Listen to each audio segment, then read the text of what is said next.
Hello friends, welcome in medicine and GK with Dheeraj sir. ठीक है बच्चों, तो आज का हमारा जो टॉपिक है वो हम एक डिजीज़ लेके आए हैं जिसके हम डायग्नोसिस टेस्ट के बारे में डिस्कस करने वाले हैं। तो इसमें हमारी डिजीज़ है एथीरोस्क्लेरोसिस। ठीक है बच्चों, तो जो आपका एथीरोस्क्लेरोसिस क्या होती है, ये एक प्रकार की ऐसी कंडीशन या एक ऐसी डिजीज़ होती है जिसमें जो क्या होती है, हमारी जो धमनी होती है बच्चों। ठीक है, आपने सुना होगा जो ब्लड वेसल्स होती है या जो धमनी होती है, उनकी जो वॉल होती है, उनकी वॉल पे क्या हो जाता है, जगह जगह फैट जम जाता है बच्चों। ठीक है, और उस फैट को हम एथ्रोमा, उस फैट को हम किस नाम से जानते हैं बच्चों? एथ्रोमा। उस फैट को हम एथ्रोमा के नाम से जानते हैं या फिर एथ्रोस्क्लेरोटिक प्लाक के नाम से जानते हैं, प्लाक। ठीक है बच्चों, तो उस कारण आपकी ये डिजीज़ हो जाती है। ठीक है, तो उसमें क्या होता है, जिसमें आपका जो ब्लड का जो प्रेशर है बच्चों, वो क्या हो जाता है, कम हो जाता है या रुक जाता है। ठीक है, या फिर जैसे जो आपका प्लाक होता है, प्लाक के अंदर क्या होता है, उसमें आपका कोलेस्ट्रॉल होता है, कैल्शियम होता है, और जो डिफरेंट डिफरेंट टाइप के जो फैट सब्सटेंस भी हो सकते हैं। ठीक है, तो वो उनका प्रभाव हमारे हार्ट के ऊपर भी पड़ता है। ठीक है, हार्ट में भी जो ब्लड का जो प्रेशर है या ब्लड जो जा रहा है, उस पर भी प्रभाव पड़ता है। ठीक है, तो बच्चों वो क्या होती है, हमारी एथीरोस्क्लेरोसिस डिजीज़ होती है। एक बार और समझ लेते हैं। एथीरोस्क्लेरोसिस एक प्रकार की ऐसी अवस्था होती है बच्चों, जिसमें जो हमारे बड़े आकार की जो धमनी होती है, उसकी जो वॉल होती है, वहाँ पे क्या हो जाता है, फैट जम जाता है। ठीक है, और उस फैट को हम एथ्रोमा या एथीरोस्क्लेरोटिक प्लाक के नाम से हम उसको जानते हैं। उसकी वजह से क्या होता है, जो हमारा ब्लड का जो प्रेशर है वो कम हो जाता है या रुक जाता है। तो उस कंडीशन में हमारी जो धमनियाँ होती है बच्चों, वो क्या हो जाती है, कभी कभी उनमें इन्फेक्शन वगैरह भी बन जाता है। और जो फ्लाक होता है बच्चों, फ्लाक में क्या क्या होता है, कोलेस्ट्रॉल होता है, कैल्शियम होता है, और फैट सब्सटेंस भी पाए जाते हैं। उसकी वजह से हमारी जो ब्लड वेसल्स होती है वो काम करना छोड़ देती है। ठीक है, तो उसको हम एथीरोस्क्लेरोसिस डिजीज़ के नाम से जानते हैं। चलिए इसके डायग्नोसिस टेस्ट के बारे में देख लेते हैं बच्चों। तो डायग्नोस्टिक टेस्ट क्या है इसके? फर्स्ट है आपका ब्लड टेस्ट। ब्लड टेस्ट में क्या होता है, increase cholesterol and blood sugar level can be detected by blood test. तो इसमें यदि इन कोलेस्ट्रोल, अभी मैंने बताया, अगर कोलेस्ट्रोल का लेवल क्या हो रहा है, बढ़ रहा है या इंक्रीज हो गया, या ब्लड शुगर लेवल बढ़ गया, तो उसमें हम क्या करते हैं, ब्लड टेस्ट के द्वारा उसको डिटेक्ट कर लेते हैं। ठीक है, तो उसमें हमें पता चल जाता है कि आपका कोलेस्ट्रोल का लेवल बढ़ा हुआ है या शुगर बढ़ा हुआ है। नेक्स्ट है आपका डोपलर अल्ट्रासाउंड। ठीक है बच्चों, तो डोपलर अल्ट्रासाउंड क्या होता है, ये एक प्रकार का स्पेशल अल्ट्रासाउंड डिवाइस होती है जिसको हम डोपलर अल्ट्रासाउंड के नाम से जानते हैं।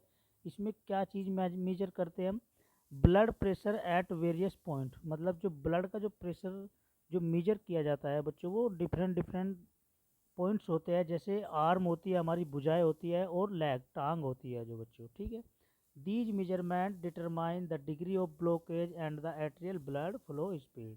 तो इसमें जो मेजरमेंट या उसकी जो डिटर्मिनेशन किया जाता है एट्रियल ब्लड फ्लो की स्पीड का, ठीक है, कि वो ब्लॉकेज है या नहीं है, तो वो सारी चीज़ें उसमें डिटेक्ट की जाती है डोपलर अल्ट्रासाउंड में। नेक्स्ट आपका एंकल ब्रोंकियल ब्रेकियल इंडेक्स। ठीक है, एंकल ब्रेकियल इंडेक्स क्या होता है, इसमें हम क्या करते हैं बच्चों, this test detect whether the individual arteries in leg and feet are affected.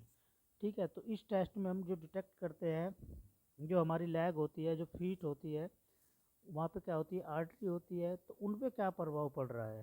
ठीक है, दूसरी चीज़, the ankle blood pressure is compared with the arm blood pressure and difference is term ankle brachial index. ठीक है, यदि आपका जो ankle blood pressure है, उसकी तुलना हम किसके साथ करेंगे बच्चों, आर्म ब्लड प्रेशर से। ठीक है, तब हम उसमें डिफरेंस देखेंगे, और उस टर्म को हम क्या बोलते हैं, एंकल ब्रेकियल इंडेक्स के नाम से हम उसको जानते हैं। यदि if the difference various from the normal peripheral vascular disease में भी सस्पेक्टेड।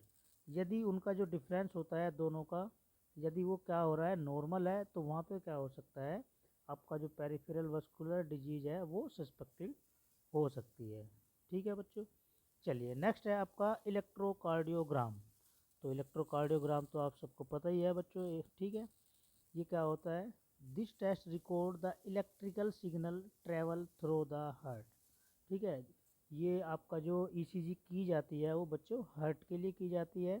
ठीक है, इसमें हम क्या देखते हैं? सिग्नल सिग्नल जो ट्रेवल कर रहे हैं, इलेक्ट्रिकल सिग्नल जो ट्रेवल करते हैं हार्ट में, उस चीज़ को रिकॉर्ड करता है electrocardiogram. An ECG can also reveal whether the individual had any heart attack. ठीक है, दूसरी चीज़ जो आपका ईसीजी होता है उसमें जो देखा जाता है वो इंडिविजुअली किसी भी हार्ट अटैक के बारे में बता सकता है। If the symptoms occur during physical exercise, ठीक है, he or या she or is asked to walk and treadmill or ride a stationary bike during an ECG।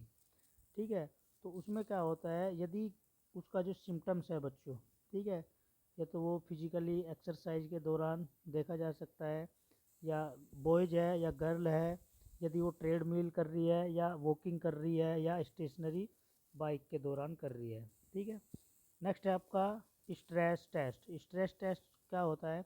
This test also known as exercise stress test. ठीक है, इस test को हम exercise stress test के नाम से भी जानते हैं। इसमें हम क्या डिटरमाइन करते हैं? हार्ट की जो रिदम होती है बच्चों, ठीक है, अच्छा हार्ट की रिदम कितनी होती है बच्चों, तो आपको ये कमेंट बॉक्स में बताना है मुझे। ठीक है, हार्ट रिदम हो गया, आपका ब्लड प्रेशर हो गया, आपका ब्रीदिंग रेट हो गया, ठीक है, सांस, while the individual walk and treadmill on ride stationary bike। चलिए नेक्स्ट है आपका कार्डियक कैथेटराइजेशन एंड एंजियोग्राम। तो ये क्या होता है बच्चों?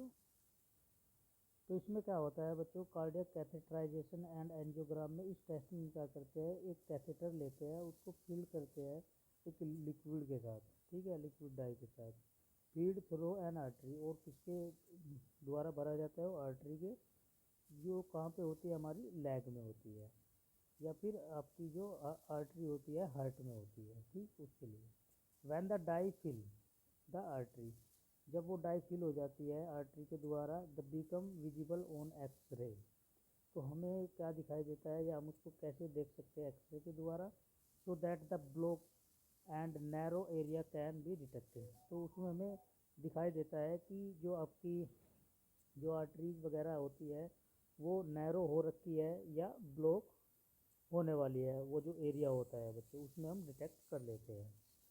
चलिए इसमें लास्ट है हमारा अदर इमेजिंग टेस्ट भी किए जाते हैं इसके लिए।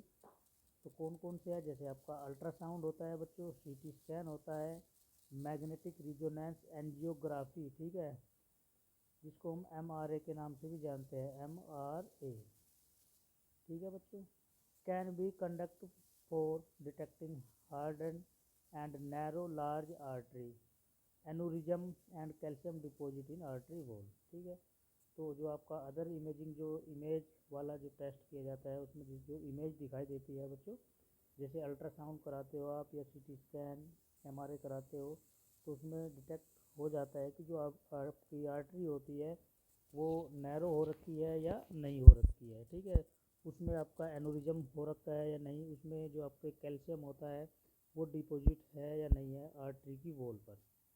ठीक है बच्चों, तो ये आज का हमारा छोटा सा टॉपिक था बच्चों, जिसमें हमने एथेरोस्क्लेरोसिस डिजीज़ के बारे में, उसके डायग्नोस टेस्ट के बारे में डिस्कस किया है।